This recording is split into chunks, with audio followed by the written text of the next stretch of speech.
I'm thrilled to introduce Professor Bill Swartat, who has been involved in research and development of artificial intelligence systems for over 30 years. He is the Chief Technology Officer at the USC Institute for Creative Technologies and a research professor in the Computer Science Department of the USC Vertebrae School of Engineering.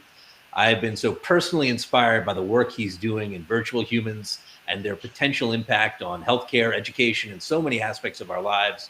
He's really been a thought leader in the space, helping us to understand where the future of this technology can lead us.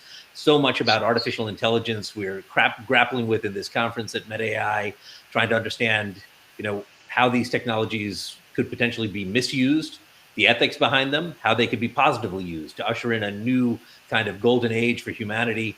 And I can't think of anyone better than Bill to help us on that journey of understanding. So I'm so thrilled he was able to join us here today. And please join me in welcoming my friend Bill. And Bill, I'm going to leave it to you to walk us through the future of humanity in some ways.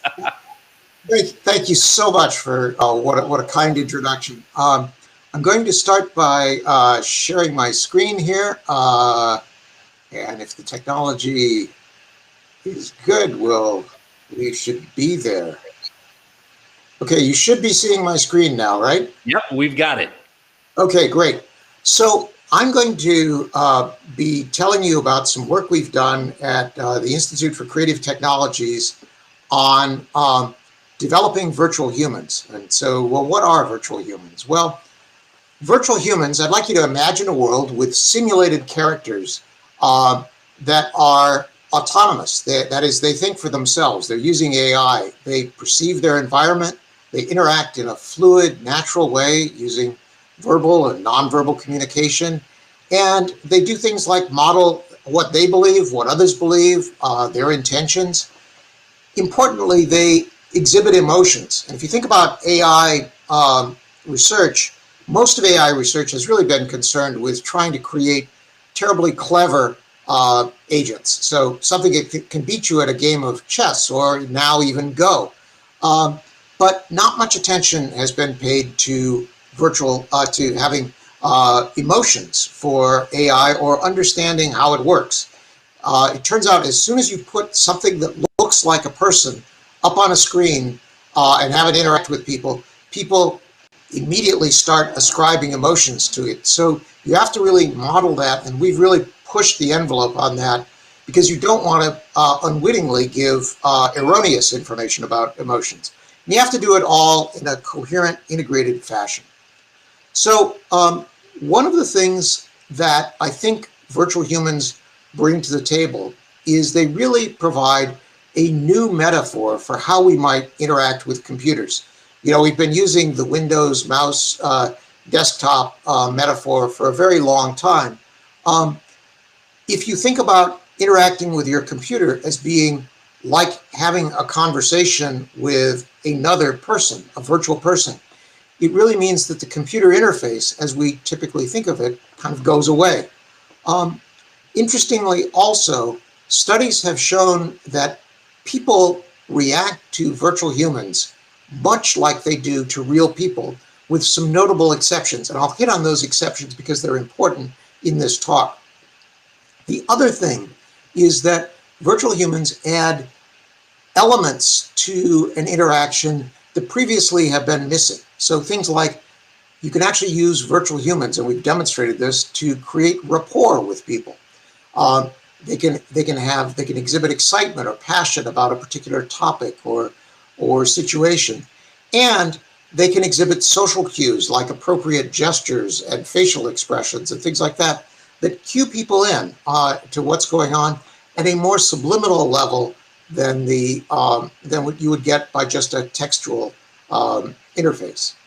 So I want to tell you, we've done a lot of work in building a wide variety of different kinds of virtual humans that range all the way from being role players in simulations to acting as coaches. Here, I want to tell you about some work we did on using a virtual human as a sort of virtual intake nurse. The idea is this is a character that would do an initial interview with somebody who might have PTSD, show signs of PTSD or depression. the system has a rich perception of the user. It's not just listening to what they say, but it's also using computer vision to track things like facial expression, using sensors to pick up body posture, tracking their voice, picking up the prosody of the voice. Do they sound depressed? Do they sound happy? And also using speech recognition to understand the content of some of what they're saying. Turns out that speech recognition, although you would think that would be a really big part of this, it actually turned out to be less of a major part than we thought it would be. On the output side, the character appears as an embodied character and is using nonverbal gestures to build rapport, such as head nods, mirror gestures, which means, for example, when the subject smiles, the agent smiles back, using body movements to create engagements and so forth. And this is a kiosk-based system that when we've been testing it, it's been done in a clinical setting. It's not something that is really ready to be put out in the wild. Bill, I just want to stop you for a second because I think you're going through some slides, but we're only seeing still the first one. So we haven't gone through, we haven't seen any of the slides. We've heard everything, but we haven't been able to see them. So I want to test to see if we can just make sure that the slides are coming through properly. And maybe let me try that one more time. Sharing here and try sharing again. It's always fun at a conference when the technology is the problem, right? So that's usually the way they're wrong. So. Okay, so you should see my first slide now, right? The title slide? Yes, we can see your title slide perfect. So let's see if we can move Do you see the next slide? Yep, we're working through them now. Yep, we can see them now. Okay, and you should see this slide about the metaphor. Correct. Okay, and this is where we were. Perfect. Okay, great. It seems to be working. Okay, so the next slide will be actually a video, and I'm first going to describe it and then play it. So if there's a problem with that, let me know. Okay, so this is the sensei system that I was talking about, and on the right side you see the virtual character that the person would have seen in interacting with the when they're interacting with the system, and on the left side you see essentially a dashboard view of the subject, the facial recognition, measures of body activity and gaze attention and things like that, and other metrics that the system is using to figure out not only what's going on with the patient, but also figure out how to frame its responses that it gives in a contextually sensitive way. Okay, now I'm going to try playing the video. So hopefully this works, and let me know if we've got a problem. Hi, I'm Ellie. Thanks for coming in today. I was created to talk to people in a safe and secure environment. I'm not a therapist, but I'm here to learn about people and would love to learn about you. I'll ask a few questions to get us started. And please feel free to tell me anything.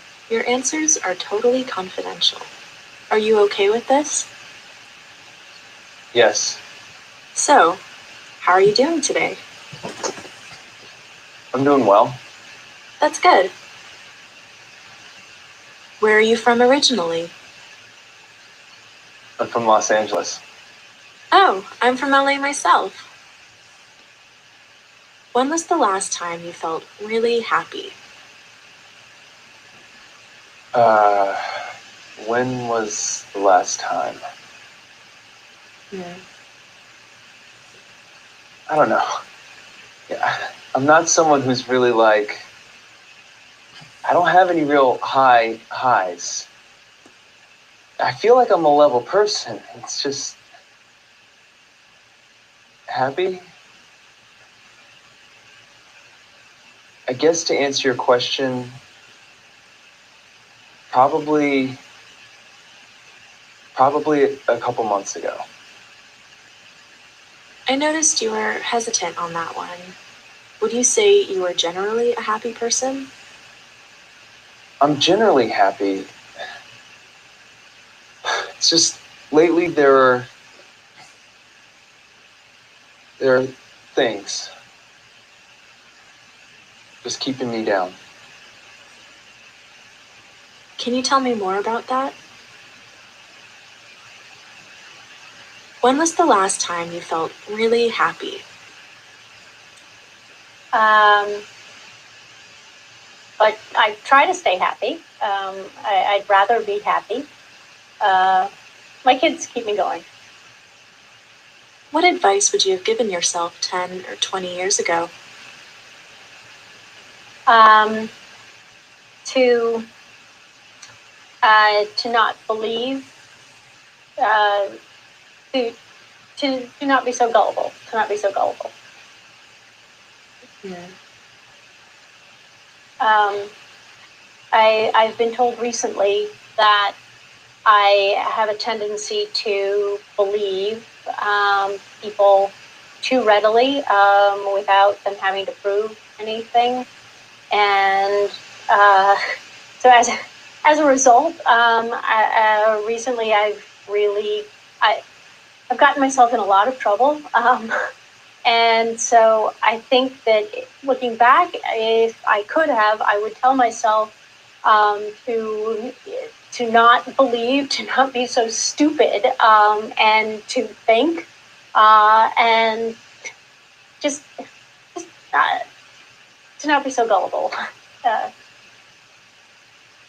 Is it uncomfortable for you to talk about this? Yeah, it is. I hadn't really thought about that.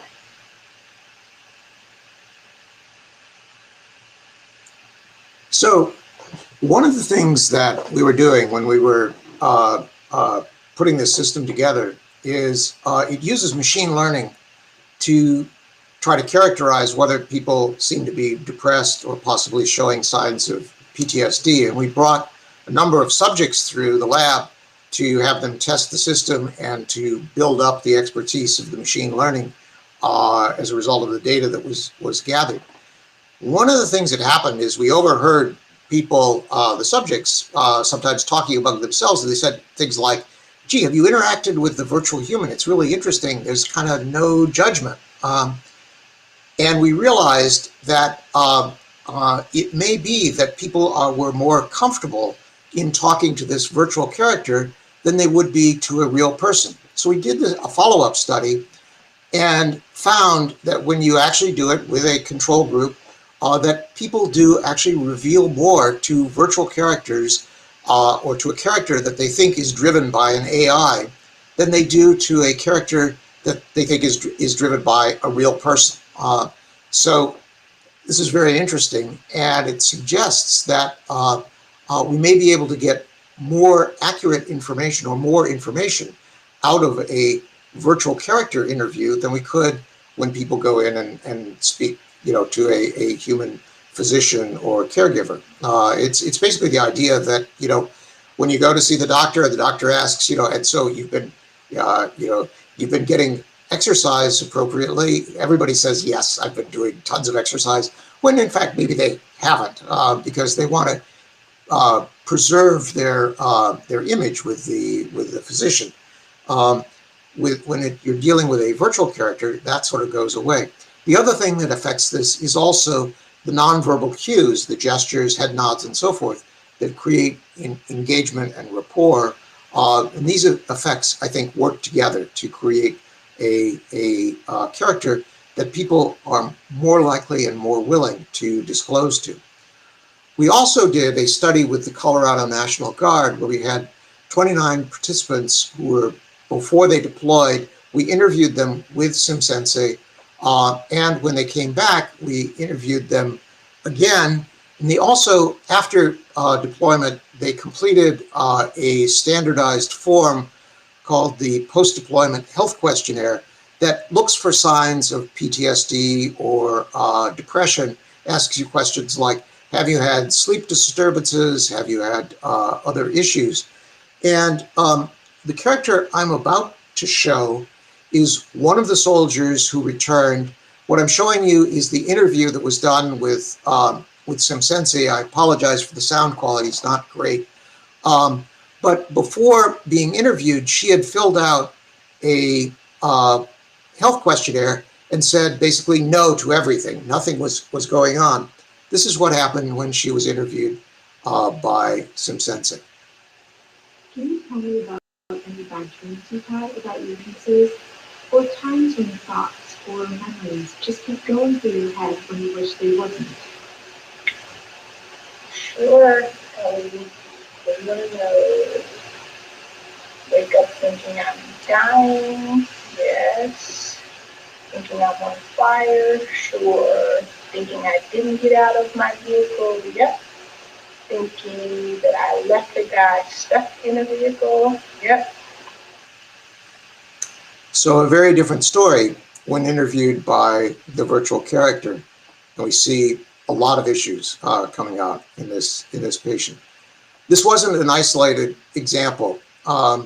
Overall, what we found was the people who were interviewed by sensei reported more symptoms that were on the health questionnaire, even when, as you see in green there, the health questionnaire was made anonymous. These differences, all the differences here are statistically significant. So this again shows that this kind of technology can really be useful in getting perhaps a more accurate picture of what's going on with a patient. Wrapping up, some other uses for virtual human technology that are related that we think could be important is in the area of telemedicine. Imagine using the sensing technology, the video analysis, voice analysis technology that was used in the virtual character that I just showed, to provide a sort of virtual assistant or note taker for a clinician who's conducting a telemedicine session. Basically, it could be watching the video feed of the patient, noting, gee, they seem to be a little bit upset here, or, and bring this to the attention of the clinician afterwards. Say, did you notice, Dr. Smith, that right here, this seemed like a very difficult part of the interview, and bring out some of those things that might be otherwise missed by a clinician. The other thing we've done is use virtual characters or the virtual character technology to create virtual mentors. And these, in this case, what we do is we record actually real people answering questions about medicine, life issues, skills, life skills, or possibly people dealing with transitions. And then with that, the recorded video of the answers and the questions, we then use some AI and natural language processing to create a conversational capability where you can ask a question of this virtual character and see the recorded response that the person gave. And again, given that this is a AI system that people are interacting with rather than a real person, we expect people to be more likely to ask sensitive questions in this environment than they would in, for example, if they were dealing with a real person, or particularly in a group setting. So summing up, I think these virtual humans can really lower what might be called the conversational impedance that exists sometimes between people, resulting in better information flow. Having said that, I think there are ethical issues that need to be addressed, because we have to be careful how we're using this and how the data gets used on the back end. Once you've had an interview, you have to have assurances to people that the data really is going to be used in the way that they think it's going to be used, and not abused. So with that, I would like to end and open things up for questions. Well, as always, Bill, that was, so inspiring. I feel the work you're doing, and, really kind of the problems you're trying to tackle are real and substantive problems that can help real people. So congratulations on just the work the Institute is doing in this way.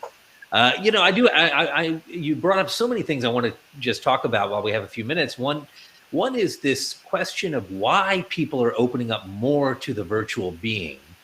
Because on one level, we understand that they know that that same information is going to be shared. I mean, with the doctor, with the final person.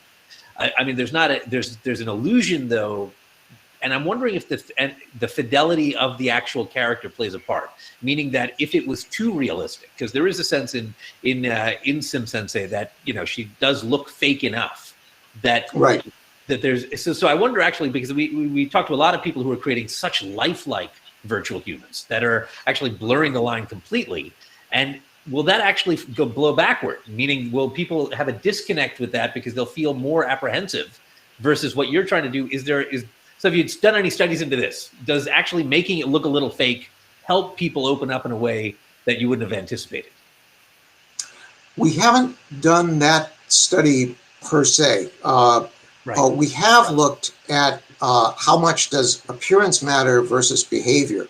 And we found that the behavior seems to be generally much more important than the actual appearance of the character. And so you can, as you're suggesting, dial the fidelity of the character back a bit, and it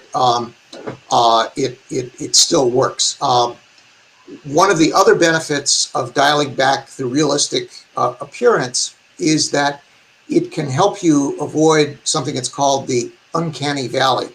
And the uncanny valley is something that people who work in this area, have heard time and time again. It's basically the problem that if you get the character to look very realistic, but then it behaves in a way that looks awkward or somehow a bit out, people react very negatively to that. The best example I can give of that, unfortunately, is the movie Polar Express, which you may remember. The characters are almost realistic, but not quite realistic enough to really for people to buy in, and they come off looking a little odd. So that's something that you have to be careful about when you're doing these. And did you find? I mean, I know the tests are. I don't know how wide you did on the tests, but was there a component of? Did you do enough A/B testing to do if it was a man therapist versus a female therapist, the voice, an accent? Were any of those factors tested out to really optimize, or could it be optimized for every individual in a very different way to get the most reaction? Does it make a difference? Or did it make any difference in any of the tests you did? So in this particular experiment, we based the therapist character on a real life therapist person, and we tried to essentially mimic her gestures and movements in developing this character. So we didn't have the funding to do a lot of experimentation with different types and styles, but I think that is a really important area, and one that in the future is definitely going to be worth looking at. We know for example, from computer games that people get much more engaged if they can create their own characters in virtual environments. And so I would expect that the ability to choose your own interlocutor, the own character you're interacting with, will have a positive effect.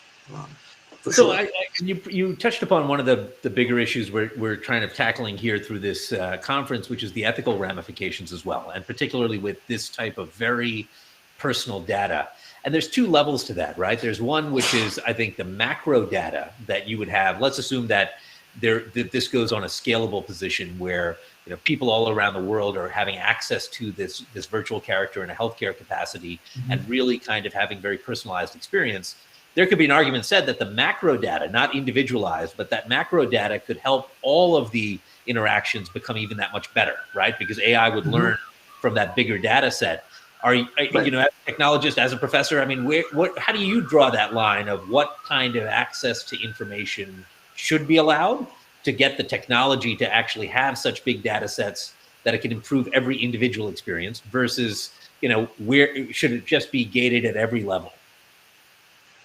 Yeah, I think that that is a big issue for AI in general, and the issue is how can we build systems that learn from data while still preserving the privacy of people's data, and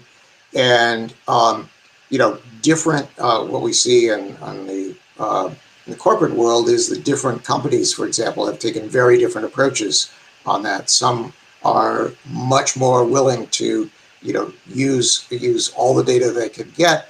Others have tried to build these barriers. I think ultimately the approaches that I'm much more in favor of the ones that use basically firewalls or some sort of barrier that filters what can get through, even if that may result in something that's not quite as not quite as effective in terms of the machine learning. I think there are things we have to adhere to there.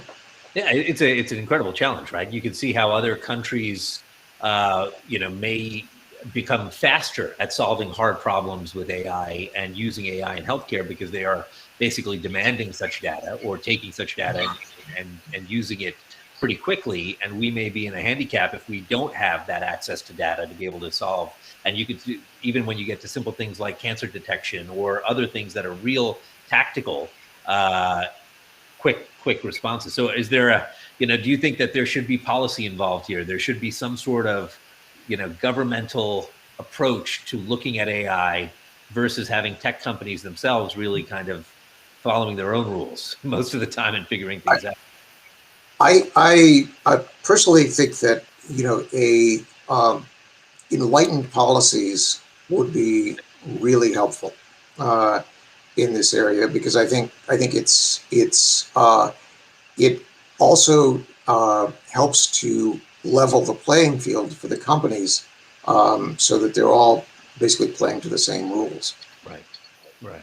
And I think even on a global level right now, I think that AI is moving so fast that every country has its own way of thinking about it. Every company has its own way of thinking about it. And unfortunately, there is not a unified sort of global ethical standards that we're all trying to figure out. So those are things that I'm sure you're thinking about as well. But, No, yeah, one of the questions I would say is, I know part of your big focus at the lab also is thinking about, virtual humans and virtual beings in the case of education as well, right? And where do you see, separating out the healthcare side of it, while they are intertwined in some way, what do you think is the future of education with these types of virtual humans? So one of the things that we've done for education is used virtual characters as a way of creating a sort of coach that can help you in, for example, navigating curriculum as you're going through it, provide encouragement. And these aren't always necessarily humanoid characters. Sometimes these are just characters that are embodied and can talk to you and so forth.